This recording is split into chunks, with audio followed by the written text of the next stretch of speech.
আয়োজন ছাদে পিকনিক করবে, এই যে আলু শিখতেছে মুমু সাইমা, বাচ্চারা সবাই দাঁড়ায় আছে পিকনিকের আয়োজন। চলো ওইগুলো নিয়ে চলো, ছাদে খিচুড়ি রান্না করা হবে, মাটির চুলায় ছাদে খিচুড়ি রান্না করবো। বাচ্চারা খুব এক্সাইটেড। পিকনিকের আয়োজন করতেছে আমার মেয়েরা, ছাদে আমরা পিকনিক করবো। চলে আসছে সবাই, এই দেখো পিকনিক।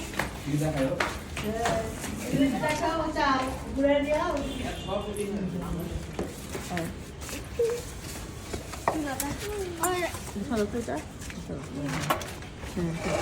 এই যে পিকনিকের আয়োজন দেখেন ছাদে।